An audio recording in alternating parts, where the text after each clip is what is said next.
Kaixo eta ongi etorriak saio berri batera, gaur ekainak 28 ostirala bi elkarrizketa izango ditugu. Alde batetik Laura eta Eider ekin egongo gara, berdintasun eta gizarte zerbitzutik datozenak. Hauek emaztekien indarkeriaren aurkako protokoloa martxan jarri dute eta hau aurkeztera datoz. Eta beste alde batetik Eneko Alkortarekin egongo gara.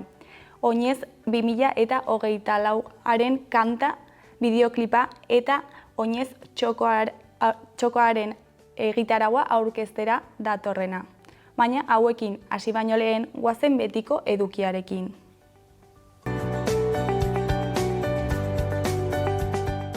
Goazen orain gaurko efemerideekin. Gaurko egun batean, 1926an, AEB-tako mugimendu anarkista giratu zuen Beckmanek bere buruaz beste egin zuen. Urte batzuk geroago, 1969an, AEB-tan istilu larriak izan ziren New Yorken Stonewall Inn tabernan, homosexualen aurka poliziak sarekada egin zuelako.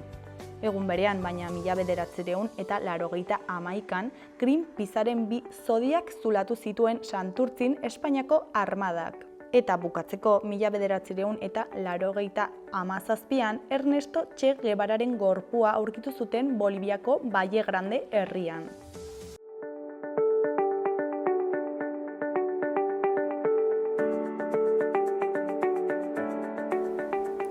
Ikus dezagun gaurko egunkarien azalek zer dioten. Diario de Noticiasen titular nagusian, langilerik ez izateak osasunari eragozten dio familiako medikuen abstentzien 53% betetzea. Lanera ez joatearen indizea 18tik 21%ra igaro da azken 5 urteetan. 2018an estaldura 76%koa zen, eta 2023an 77%koa. Aparteko orduen gastua 19,27 milioira iristen zen 5 urtekoan, eta 61,36ra kontratazioetan. Argazki nagusian 16 peinetako Sanferminetarako pankartak ditugu. Titularrean, Ibarrolaren Fregona, Arrasate eta Eroritakoen monumentuak pankartak hartu dituzte. Bihar, peinen egunean aurkeztuko dira udaletxe plazan. Erdiko berrian, Valdemorosek Ibarrolarekin zituen desadostasunak jendaurrean azaldu zituenak, bere eserlekua utzi du. Eskuineko berrietan, alde batetik, Foru Ogasunarekiko berankorrak 653 milioira igo dira, eta 319,5 milioi zor dituzte. Beste alde batetik, parekotasunaren legeak emakumeen parte hartzea blindatzen du botere zentroetan. Jarraian, Sartagudako bizilagun bat eta Olaztiko beste bat hil dira trafiko istripuetan. Bukatzeko, aisialdirako, kulturako eta jatetxerako gastua igo eginda Nafarroako etxeetan. Diario de Navarraren titular nagusian, astebete barru izango diren hitzorduak ugaritu egin dira Nafarroako osasun zentroetan. Kontuen ganberak egiaztatu du herritarrek lehen mailako arreta jasotzeko aukerak okerrera egin duela. Pediatren abstentzien 27% eta familiako medikuen 47% baino ez dira betetzen. Argazki nagusian, Boliviako poliziek armadako buruzagi ohia den Juan Jose Zúñiga generala atxilotzen zuten bitartean. Titularrean, huts egin du estatu kolpeak Bolivian. Eskuineko berrietan, alde batetik 57 urteko gidari bat hilda Legardan izandako istripu batean. Beste alde batetik, biktima baten hitzetan, libre sentitzen naiz kateak kendu balizkitate bezala. Jarraian, 70 zergadunek milioi bat baino gehiago zor diote Foru Ogasunari. Koiko berrietan, batetik Lapalmosillak gaseko kortak estreinatzen ditu. Bestetik Sanferminetako beste kartelak. Amaitzeko Osasuna Leganés estreinaldia abuztuaren 17an izango da. Gara egunkariaren titular nagusian, EAJak eta PSEek PPri babesa eman diote Araban aurrekontu ituna ixteko. Lankidetzarako IOek ustegabeko lehen emaitza izan dute. EAJak eta PSEek aurrekontu arau bat hitzartu dute PPrekin Araban. Ezusteko karguak ere izendatu dituzte, Josu Erkoreka aholkularia. Argazki nagusian, herri fronte berria Ziburuko plazan mitin indartsu bat atzo ospatzen. Titularrean, hautestontziak itxaropenez betetzeko deia.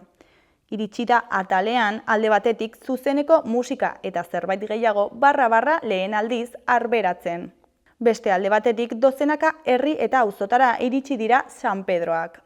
Jarraian, gustu eta adin guztientzako moduko zinemako estreinak. Honen ondoko berrian Boliviako kolpea itzalita dago, baina ez honen astinduak. Eskuineko berrietan batetik urruñan bilatzen ari diren emakumea beldurtuta bizi zen.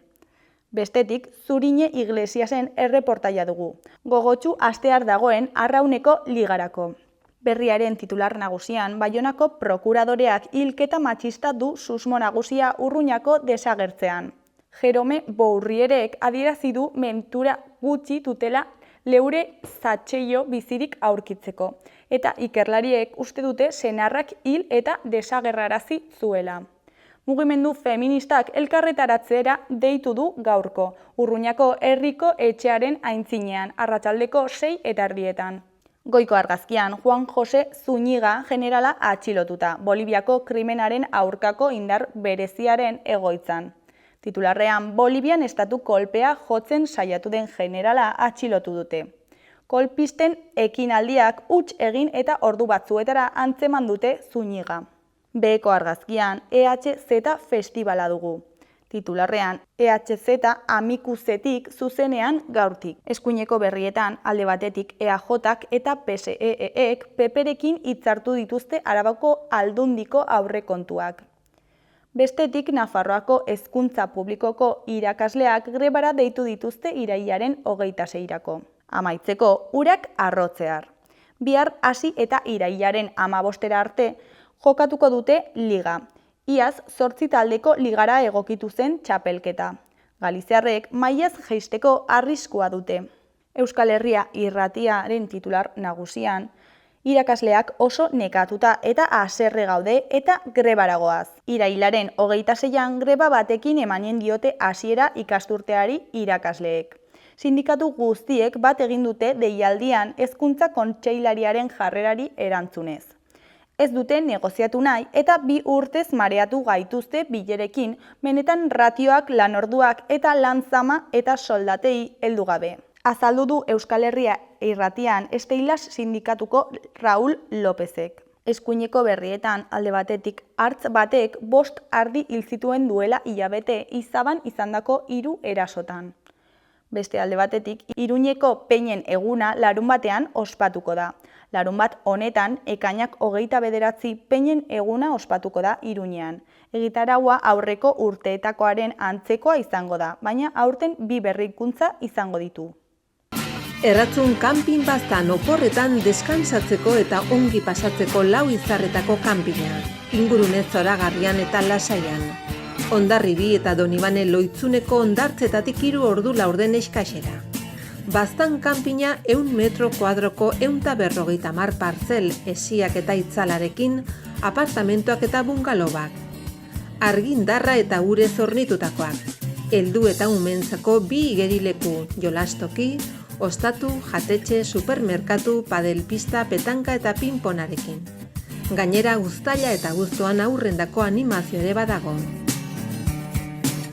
Erratzun, baztango bihotzean, baztan kanpina.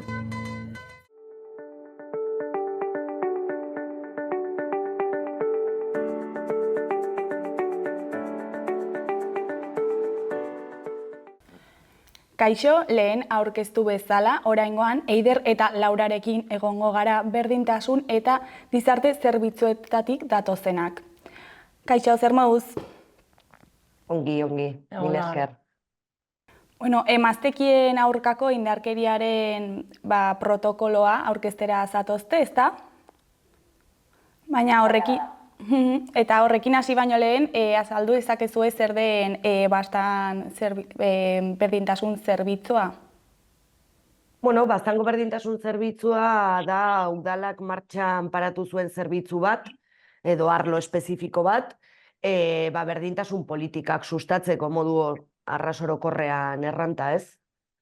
Eta berdintasun batzordea?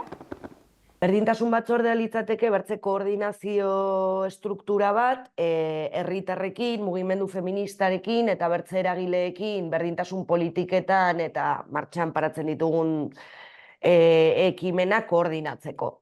Herritarrekin koordinazio espazio bat. Eta zer dira Baztango berdintasun zerbitzuak? Gizarte zerbitzuak. Bai, barkatu. Zerbitzuak Baztanen 1986tik daude, garai hartan gizarte langile batekin hasi ziren martxan, gero 1989an Urdazubi eta Zugarramurdiko udalak ere bertan sartu ziren, orduan gure zerbitzuak Baztango udaletik aparte zerbitzua eskaintzen dute Urdazubi eta Zugarramurdin ere. Eta 2012an ja osatu zen orain gauden taldea, legeak markatzen duen taldea. Momentu honetan gaude 2 gizarte langile, 2 hezitzaile eta 5 familia langile lanean ari gara. Eta 4 programa orokorren barrenean lan egiten dugu. Bat da orientazio eta harrera programa orokorra dena. Bigarrena da, menpekotasuna duten personei zerbitzuak eskaintzea, hirugarrena gizarteratzea, eta laugarren programa haur eta familia inguruan kokatua dago. Eta protokolo konkretu honetan zenbat daramatzazue lanean? Bueno, protokoloan lanean hasi ginen 2022an diagnosi batekin, baina berdintasun zerbitzua 2012tik martxan dago. Lehendabiziko aldiz martxan gu gizarte zerbitzua baino pixket beranduago ailegatu ginen, baina gizarte zerbitzuek emakumei atentzioa ematen zieten berdintasun zerbitzua martxan paratu aurretik. Orduan, hori, gu 2012an hasi ginen lanean eta berdintasun zerbitzuaren lanketa 4 arlo desberdinetan banatu daiteke edo helburu orok, lehen bota dudan helburu orokor hori, gero helburu zehatzetara eramaten dugu 4 ardatzen barruan, eta gure ekimen guztiak hor kokatu daitezke. 4 ardatz horiek dira genero ikuspegia udal lanetan txertatzea, zeharkakotasuna deitzen diogun hori, gero lanketa hau hartzen duen ardatza dela emakumeen kontrako indarkeria, edo indarkeria matxisten prebentzioa hartatzea eta erreparazioa bulkatzea, ekonomia zaintzaren ikuspegitik eraldatzea, hau azken urteetan mugimendu feministak ekarri du behin eta berriz mahai gainera eta instituzioak pila jartzen ari gara edo hortan saiatzen ari gara, zaintza erdigunera eramateko, eta azkenik emakumeen alduntze individual eta kolektiboa bulkatzea, eta emakumeen parte hartze sozial eta politikoa sustatzeko ekimenak eta politika publikoak martxan jartzea. Hoi da hitz gutxitan arloan egiten dugun lana. Hauek izango litzateke modu batean helburuak. Bai, horiek izango lirateke gehiago helburu zehatzak non kokatzen ditugun, 4 lan ardatz horietan. Bueno, zer da emaztekien aurkako indarkeria?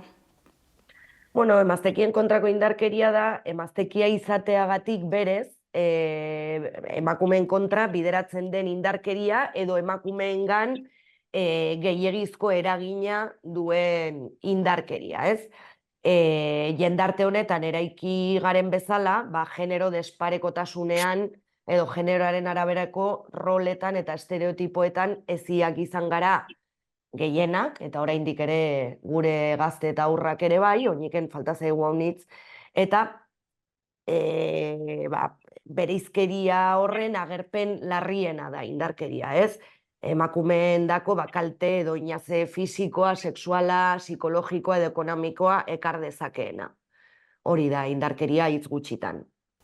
Eta mota ezberdinak daude, ezta? Azaldu aldituzu, mesedez?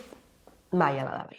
Bai, mota indarkeria desberdinak daude, Iderrek gainetik aipatu ditu lehen ere bai, eta indarkeria fisikoa, sexuala, ekonomikoa eta psikologikoa dire orokorrean indarkeriak ditun formak. Gero horiek ematen dire modu desberdinetan, indarkeria bikotearengan edo bikote hoiarengan, sexu indarkeria, feminizidioa, emakumeen eta nesken salerosketa, prostituzioa edo sexu esplotazioa, adien goiztiarreko ezkontzak, emakumeen mutilazio genitala, ezkontza itunduak. Azken finean da, emakumearen duintasunaren kontra doazen edozein indarkeri adierazpenak, ez? Eta zer da... Gustatuko litzaidake barkatu. apuntetxo bat egitea hemen, ze gustatu zaigu eta errandugu egin ditugun aurkezpen publikoetan, indarkeria psikologikoaren kontu azpimarratzea dela agian ikustarazteko, identifikatzeko eta lantzeko daukagun indarkeria mota zailenetariko bat. Hasiera batean gainera zaila da hau identifikatzea, bai biktima gisa, bai biktimaren ingurunean ere bai zaila da, eta arreta berezia jarri behar diogu indarkeria mota honi. Biktimek normalean indarkeria psikologikoa denean ukatzeko joera daukate? Bueno, orokorrean denei kostatzen zaigu haunitz identifikatzea indarkeria psikologikoak izan dezakeen indarra. Bueno, guk azalpentxo bat egiten dugu dela armi-arma, indarkeria psikologikoa dela armi-arma sare bat bezala, ez?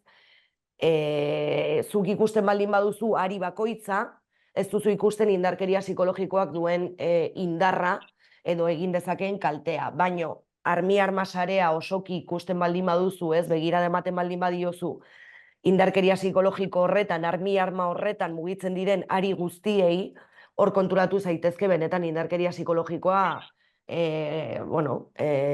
izan daitekela arras destruktiboa, bai. Batzutan azaltzen da izeberg bat izango balitz bezala, ezta? Eta gutxinaka indarkeria ez dakit, handitzen doan, eta bukaeran bakarrik ikusten den itsaso kanpotik indarkeria fisikoa, ez? Baina horren barruan dagoen guztia, ez da egian hain bisuala, eta baina ere hor dago eta handiago bezala ikusten da. Eta gainera landatzen du eremua gero agerikoenak diren indarkeria horiek posibilitatzeko, ez? Ez baldin badugu hizkuntza sexista, umore sexista, eta horrelako mikromatxismoak eta ezkutuago dauden, mikromatxismo horiek ez baldin baditugu lantzen eta horietan esku sartzen ez baldin badugu, agerikoenak diren indarkeria horiek hor presente egongo dira eta lanketa hauetan segitu beharko dugu. Eta zer da koordinazio protokolo bat? Emaztekien eta haien artatzea, protekzioa eta arreta modu integral eta koordinatu batean egiteko bideak markatzen dituen dokumentu bat. Papera azken finean, ez? Protokoloak papera dira eta garrantzitsuak dira eta lagungarriak egiten zaizkigu instituzioetan bideak markatzeko, datuak ongi jasotzeko eta bai ematen digute tresna bat, baina bizirik daude protokoloak, ez? Eta, transformatzen doaz, berritzen goaz, eta egiten ditugun ikaspenekin, interbentzioetatik ikasten dugu, eta horiek beti bizirik egoten dira. Guk Baztanen garatu ditugu 2 protokolo, prozesu honetan, 2022an egin genuen diagnosi bat, diagnosi horretatik abiatuta ikusi zen argi eta garbi beharra 2 protokolo hauek martxan jartzeko, eta orduan abiatu genituen 2 lanketa paralelo, ez? Bat, arreta zuzena egiten duten eragileekin, gizarte zerbitzuak, poliziak, osasun zerbitzuak, arreta espezializatua egiten duten Nafar gobernuko zerbitzuak eta horrelako entitate publikoak. Eta horiekin landu genuen jarduketa koordinazio protokoloa dela gure artean nola komunikatzen garen kasu bateri atentzio integral eta on bat eta kalitatezkoa emateko. Eta gero badaukagu erantzun sozialaren protokoloa dela mugimendu feministarekin adostutako zerbait. Eta da, hori, jendarteari aukera emateko ere bai posizionatzeko indarkeriaren aurka, ez? Indarkeria matxisten aurka. Gero azalduko dugu ze helburu dauzkan protokolo bakoitzak. Baina hitz gutxitan horiek dira garatu ditugun 2 dokumentuak. Eta ze araudi aurkitu ditzazkegu honen inguruan, bai foru gobernuan, estatu mailan, Europan eta nazioartean baita ere? Legean dana bat. De hecho, udaleko webunean deskargatu dezakezue protokoloa eta hor bada marko juridiko bat, hau dena ongi azaltzen eta deskribatzen duena, baina legean dana bat bada, ez? Giza eskubideen adierazpen unibertsaletik, bai, hoi da, eskubideen adierazpen unibertsaletik 1958an gaur egun arte garatu dira lege pilo bat, bai nazioartean, bai Europa mailan, bai estatuan, foru gobernuan ere bai, eta azkenean gure protokoloa da guzi hoien adierazpen bat, edo azken adierazpena, ez tokiko adierazpen bat, gure realitatera egokitua eta gure realitatera ekarria. Eta zer suposatzen dute hauek? Gure lana arautzen dute, azken finean, ez, kontzeptuen definizioak mahai gainean jartzen dituzte, denak definizio bateratuekin lan egiteko, indarkeria mota zeintzuk diren ohikoenak, eta lantzeko mekanismoak. Azkenean dira guretako bide horri bat, gure politika publikoak martxan jartzeko bide horri bat. Eta zer da protokoloan hitzartu dena? Lehen Neiderrek aipatu duen bezala, bi protokolo egin dira, bat da profesionalen arteko koordinazioa edo markatzen duena, eta bertzia da erantzun soziala markatzen duena. Orduan, gure profesionalen bide horria edo izanen da lehenbiziko protokoloa, eta horrekin laguntzen digu emakumea eta bere senideekin interbentzioa egiterakoan profesionalen arteko koordinazioa, lehen aipatu dituen agente horiekin, gizarte zerbitzuak, osasuna, talde espezializatua, polizia, markatzen digu koordinatzeko modua gehien bat gure atentzioa hobetzeko eta emakume eta beraien senidei alden atentzio hoberena emateko, eta erantzun sozialeko protokoloak markatzen du indarkerian aintzinean gizarteak emanen duen erantzuna, ez? Lehen Neiderrek ere errandu, ez, azkenean protokoloak paperak direla, teoria dela, gure bide horriak dire, baino ez dugu nahi emakumeak eta hauen senideak paperen artean edo burokrazian galtzea, gehien bat hori arautzen dute, eta erran protokoloak biziak direla ikasteko eta aldatzeko aukera ematen digutela, kasu edo interbentzio bakoitzaren bukaeran interbentzio edo ebaluazio individualak egiten dire, eta ikusten da zer den aldatu behar dena, zer funtzionatzen duen, ze azkenin persona bakotxa desberdina gara, egoera bakotxa desberdina da, eta persona eta egoera bakotxari erantzun individual bat eman martzaio, orduan beti ikasten joanen gara, protokolo biziak dire, papera dire, aldatzen aldire, baino helburu nagusia da eta gure bidea da emakumeen atentzioa alden eta kalitatezkoena izatea. Helburu nagusia hori izango litzateke, baina beste helburu batzuk dituzte protokolo hauek? Bai, gero zehatzera eraman da, goiti-behitia aipatu ditugu, ez? Baina mekanismoak sortzea, eskuhartze horiek koordinatuak eta homogeneoak izateko, benetan integralak, berbiktimizazioa, hau da, istorioa behin eta berriz kontatu behar izatea erakunde batean eta bestean profesional batekin eta bertzeakin, hori saiestea, modu batean, komunikazio eta koordinazio bide horiek adostuta izatea, horrek uste dugu handitu dezakeela bai lankidetza, gure lankidetza nola egiten dugun hori hobetu, eta denek gai honetan daukagun konpromisoa indartu ere bai, ez? Eta gero batez ere, badauk ere bai helburu garrantzitsu bat, helburu zehatz garrantzitsu bat, dela datuak jasotzea, ez? Datuak eskuratzea.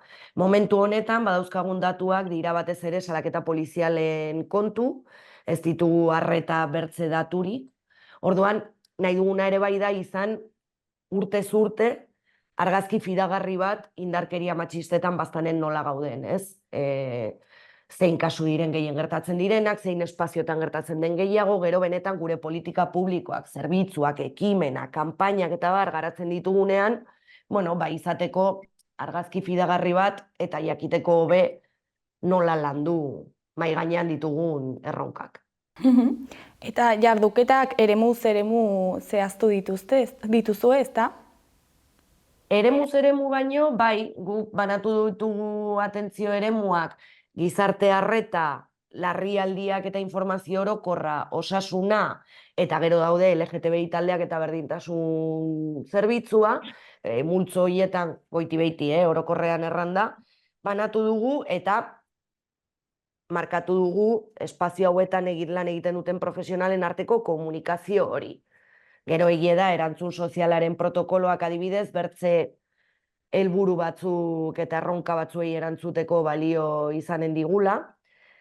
Adibidez, erantzun sozialaren protokoloak dela azkenean jendarteak erantzun bat ematea indarkeria kasuak gertatzen direnean, hori antolatzea, horrek ematen digu aukera bat jendarteari aukera emateko, erantzun bat emateko eta posizionatzeko, errateko guk hau ez dugu onartuko gure herrian, erasotzailei ere bai mezu zuzen bat bidaltzen zaie, jarrera hauek ez dira onargarria gure herrietan, eta kokatu jendartetik kanpo jarrera hauek.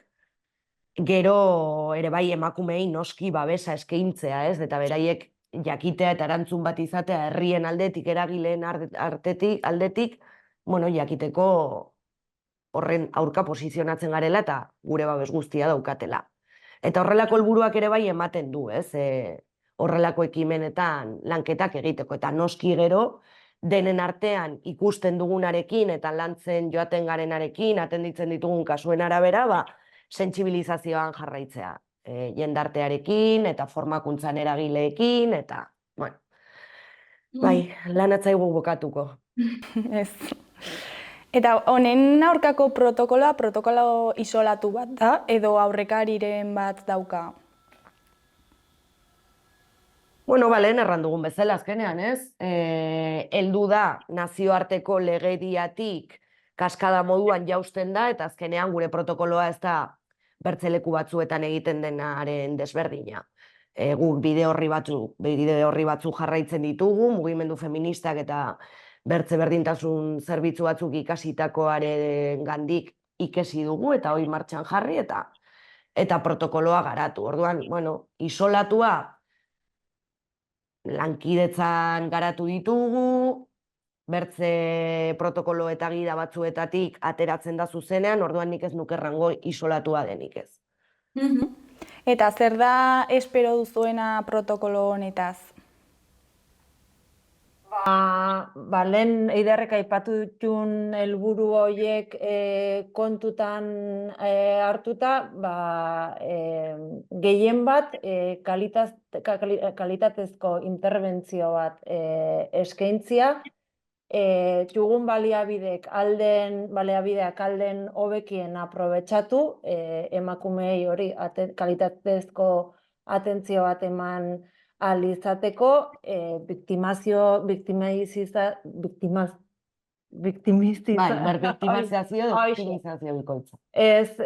errepikatzeko, lehen erran bezala, esperientzia bakotxa ez daitzeko kontatzen behin eta berriz. Gero, datua jasotzea, zer lehen Eiderrek erran duen bezala, orain momentu honetan jugun datuak salaketan datuak dire, orduan argazki orokor bat eduki nahi dugu zer den baztanen pasatzen ari dena. Jendartea sentsibilizatzea, arazo honen aintzinean, erantzun sozialaren bidez, eta indarkeria matxista egoeratik bizirikate diren emakumei beraien ahalduntzea sustatzea eta prozesu hori erdigunean jartzea eta prozesu hortan laguntzea. Aldugun hobekien eta bertan gauden profesionalekin. Eta, bueno, ja bukatzeko, ez dakit zerbait gehiago komentatu nahi duzuen, edo zerbait ahaztu zaigun. Murritxean bai komentatzea, baztanen kuartelka aurkezpenak antolatu ditugula, atzo izan genuen azkenengo aurkezpena, 4 izan dira osotara. Gero, bueno, Xaloan orai gaude, Xorroxinen ere bai egon ginen, ez, tokiko edabideetan, Osasunbidean ere bai aurkezpen bat egin genuen, eta osotara presentzialki izan ditugu 76 persona guk egindako aurkezpenetan. Orduan, bueno, zabalkunde bat eman diogu material hauei, hau da garatu dugun materiala, eta orai etxeetara bidaliko dugu ere bai, eta espero dugu pues, horrela jendeak argiago izatea, bai zer da indarkeria eta nola landu, atentziorako irizpide orokor batzuk, eta baita ere egoera baten aurrean baldin bazaude, edo hurbileko norbait, horrelako egoera batean baldin badago, jakitea nora jo. Hoizen guretako garrantzitsua eta uste dugu, bueno, helburua bete dugula. Eta aurkezpenek ze harrera izan zuten? Ongi, ez, jendea galderak bazituen, beti zalantzak sortzen dira, eta gai hauetan, bueno, pues eskatu duguna batez ere da jendarte guztiaren implikazioa. Garrantzitsua dela eta kostatzen zaigula batzutan gai hauetan inplikatzea. Bueno, Eider, Laura, mila esker gurekin hitz egitera etortzeagatik eta zuen garrantzizko protokoloa aurkezteagatik. Eta, bueno, ea zer moduz joaten den? Hemen egonen gara ebaluaketaren bat egiteko, denbora batera. Primeran. Bueno, ondo segin eskak. Agur. Mila esker. Aio.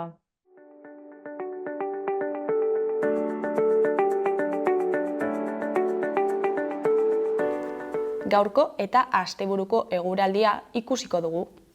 Gaur, ostirala, behe-hodei ugarirekin hasiko dugu eguna. Nafarroa hegoaldean eta Araba hegoaldean izan ezik. Egunaren lehen partean, hodeiak pilatuko dira ipar partean eta Arabako zenbait lekuetan, eta xirimiria utziko dute. Goizean, Araban hodeiak desagertzen joango dira eta arratsaldean Kantauri isurialdean ere hodeitza saretuz joango da. Iparraldeko ostarteen irekierak ez du luze irangu eta gauean behe-hodeiak nagusituko dira berriro. Egunaren amaieran hegoaldean bero hodeiak garatuko dira eta azken orduetan zaparradaren bat bota dezake. Iparraldeko haizea ibiliko da eta temperatura maksimoak ezer gutxi aldatuko dira. Larunbatean giroa motelagoa izango da. Haizeak mendebaldetik eta ipar-mendebaldetik joko du eta nahiko bizi ibiliko da, batez ere kostaldetik gertu. Estalita egongo da ordu askotan eta denean egingo du euria. Bereziki goizean zaparradak mardulagoak izan daitezke eta zaparrarekin batera trumoi ekaitzak jo dezake. Arratsaldean hodeitza txikituz joango da, baina gauean berriro hodeiak ugaritu egingo dira. Temperatura jaitsi egingo da eta balio altuenak 19-22 gradu ingurukoak izango dira lurralde osoan. Igandean, hodeiekin jarraituko dugu. Hodei asko orokorrean eta zaparrada batzuk, batez ere lurraldearen ekialdean eta egunaren bigarren partean. Temperaturak apur bat gora egingo du, baina giroa fresko mantenduko da, haizeak iparraldetik joko baitu.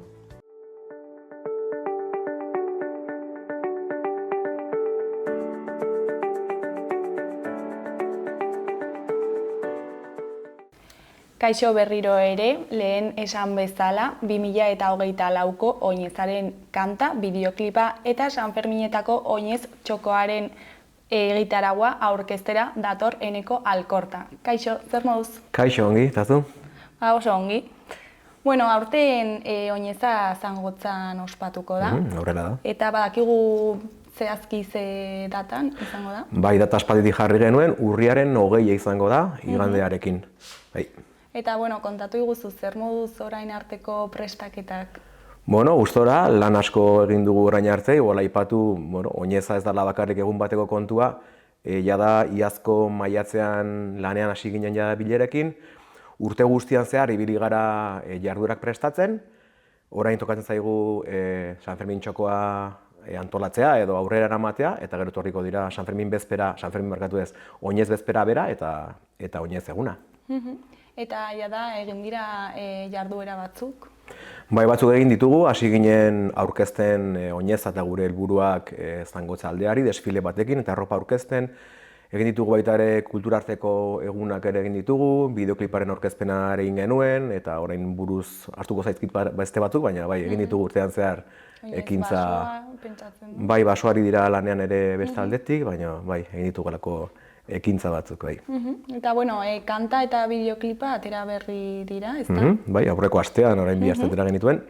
Eta nola deitzen da aurtengo kanta? Ba, piztu zangotza, uste jarri diogula izena, bai, piztu gure leloa eta piztu zangotza, bai. Eta ze musika estilo dauka? Bueno, pues eskabideanek egin du, beraz musika jamaikarra, eska musika eta reggaea egin ditu eskabideanek, bai. Eta kantaren kasuan alde batetik letra hautatu da, ez? Eta beste alde batetik musika. Eta zer izan da lehena, eta Bai, prozesu bat izan da, eta hasi ginen letrarekin. Argi genuen letrak atera behar zuela zangotza aldetik. Orduan egin genuen lehiaketa bat, gure inguruan, zangotza aldea inguruan egin genuen lehiaketa, ez genuen ireki gehiago, eta Amaia Aldandok egin digu letra.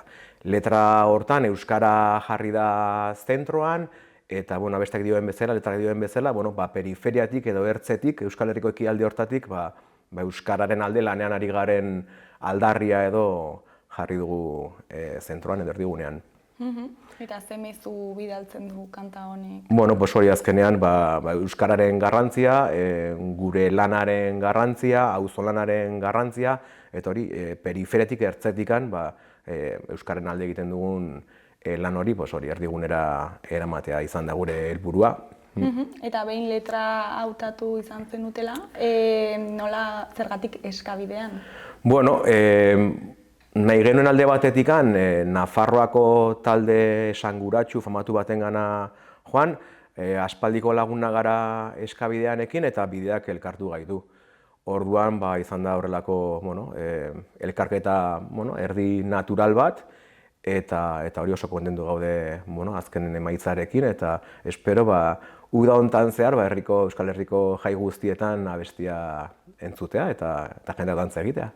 Eta bideoklipa ere aurkeztu duzue, Bai. kantarekin batera, eta zer moduz prozesua? Pues oso polita, ez dute esan abestia eskabideanak egin zuela, baina guk beti ikastola bezala ikasleak zentroan jartzen ditugu, eta hontan ere garbi geneukan ikasleek protagonista izan behar zutela. Orduan, abestia grabatzera joan ziren eskabidenakoak Andoaineko Garate estudioetara, Kakiar Karazorekin, eta nahi genuen ikasleen presentzia ere bertan egotea. Orduan beste egun batean ikasleekin joan ginen ahotsak eta grabatzera, ez? Abestia ere horrela hasten da, ez? Gure ikasleen ahotsekin.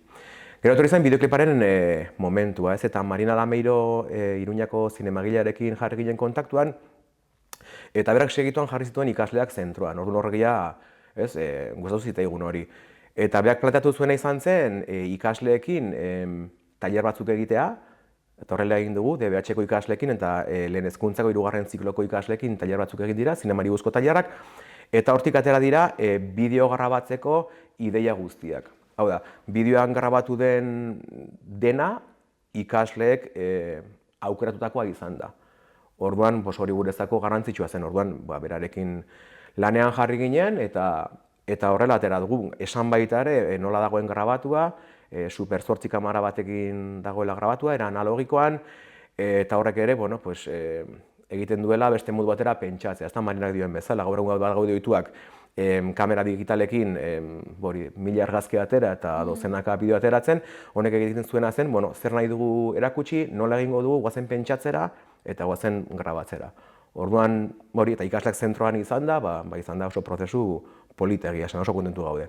Eta ze espaziotan grabatu egin da? Bai, era xumean egin dugu hori, orduan zangotza izan da, eta ikastolak ere presentzia handia izan du. Azkenen tailerretan atera diren ide hori guztietan, ikasleek okartu dituzte gelak, patioa, nizadakit, kale nagusia, eta hortikan, hori izan da grabazioa. Zangotzan bertan izan da grabazioa. Osea, ikastolan eta gero zangotzan. Ikastolan eta zangotzako herrian hori da. Eta ze mezu bidaltzen du bideoklipak, ze ateratzen da?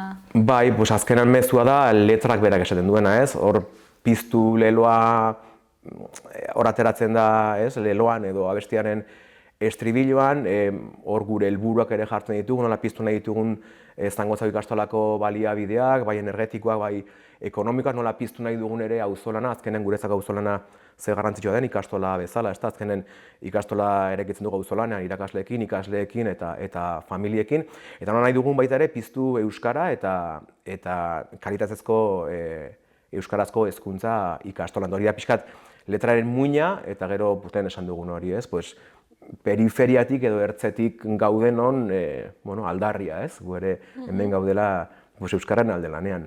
Eta, ja daukagu dena bukatua, ez? Kanta eta bideoklipa eta erakargarria iruditzen zaizu. Bai, gu oso kontentu gaude emaitzarekin. Bai, abestia asko gustatzen zaigu, zer esango ditzunik, ez da?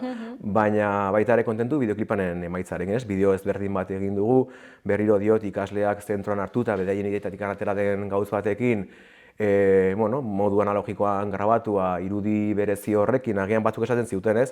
Bideo ikusteak eramaten zintuela orain dela aspaldiko garai horietara, ez? Eta horrek ere indar bat eman digu, eta bai, hori esan bezala kontentu gaude emaitzarekin.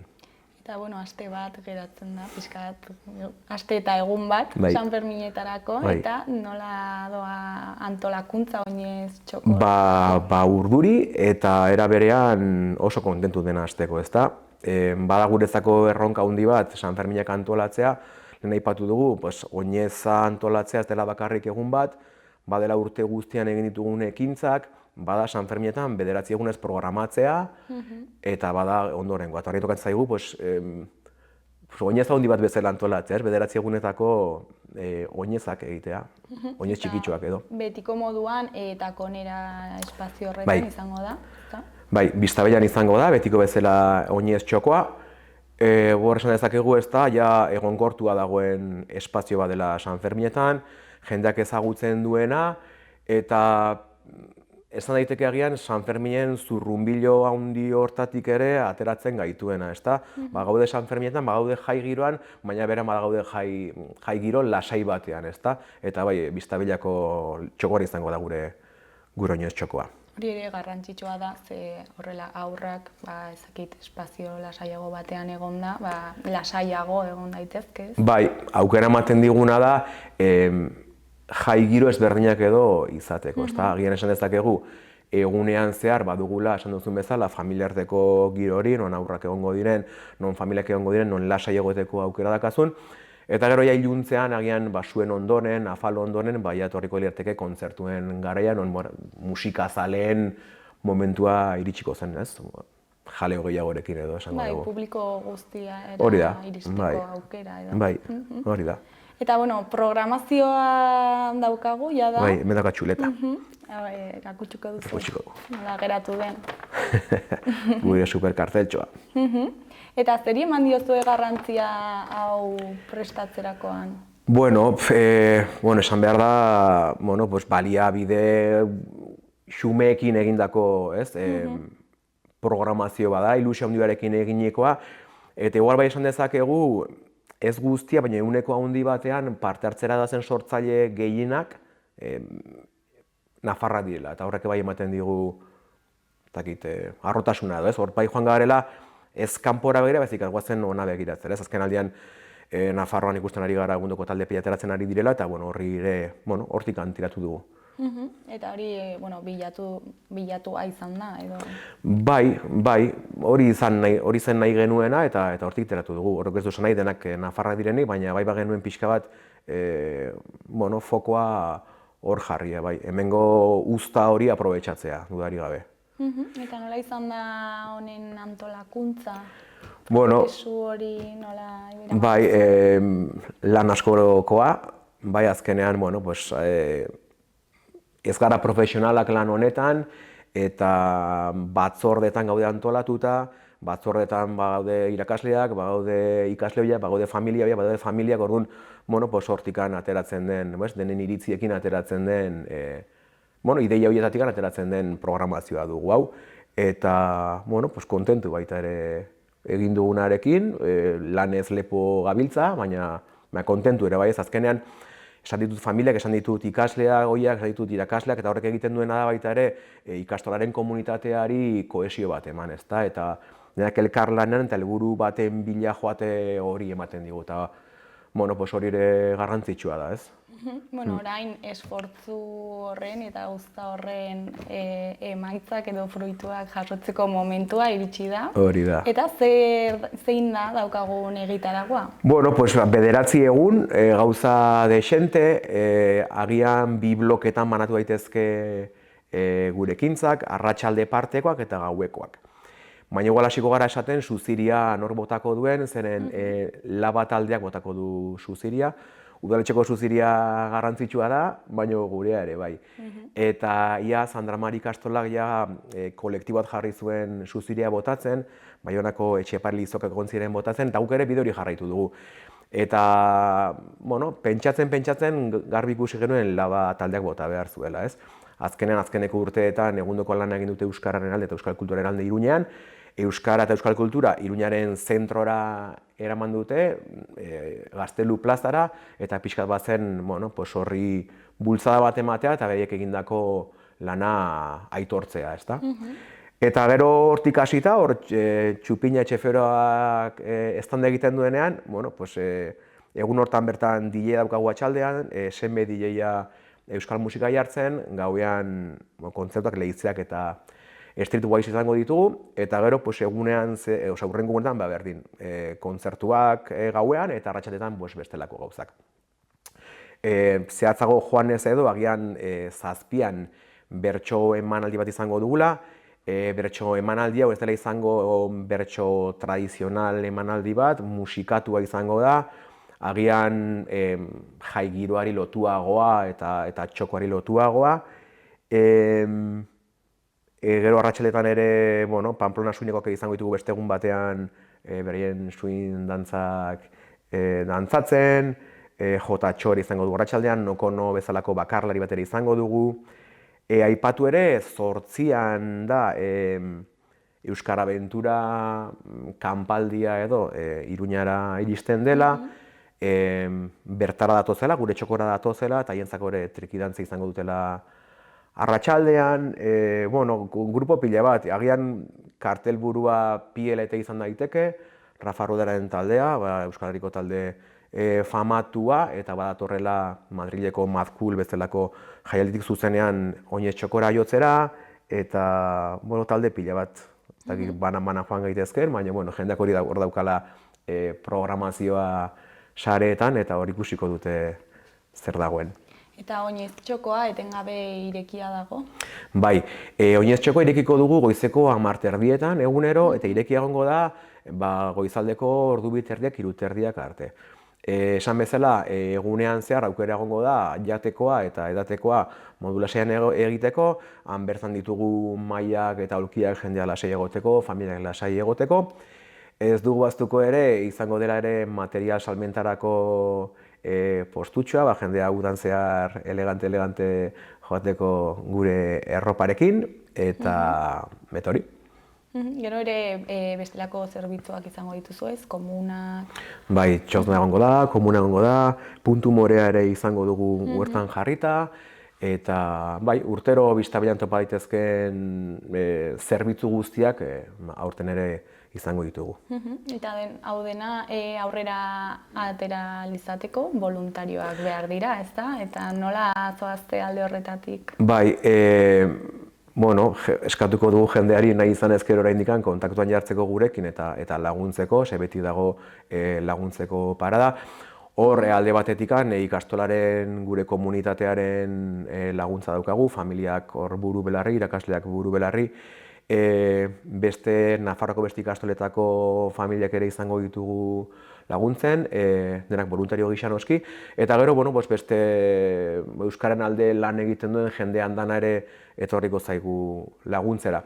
Jende hori gehien bat, barran lan egitera egoten da, baina gero beste ardurak eta ikastola bergartzaitu, ez da jarduerak gure aldetikan, edo ostalaritzaren bidea, edo osasungintzarena, segurtasunarena, edo bada, lan handia ekartzen duen egitaragua edo ekintza, bai.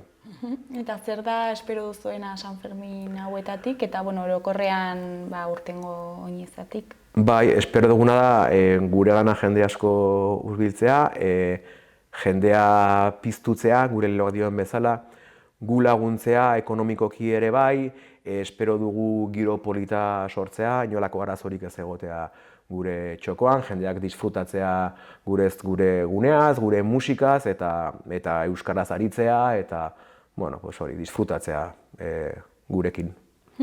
Eta, ja bukatzeko, ez Esan. dakit zerbait gehiago komentatu nahi duzun. Komentatu esan dizudana, jendea animatzea oinez txokora etortzen, laguntzera etorri nahi dute ere, jarri dezala kontaktuak gurekin, eta hor aukera badagoela, bestela etorra ditezela gurekin disfrutatzera, gurekin dantzatzera, eta berdin, gogoratzeko urriaren 20a hor badirudi urruti dagoela, baina segituan etorriko zaigula, eta jendea etortzea Zangotzara guekin egotera.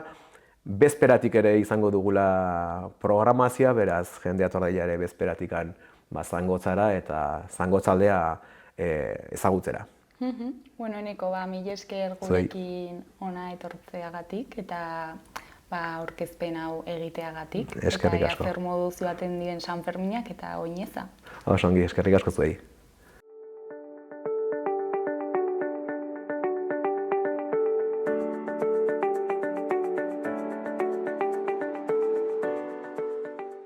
Gaurkoz, hau izan da dena, astelehenean itzuliko gara eduki eta elkarrizketa berriekin. Agur!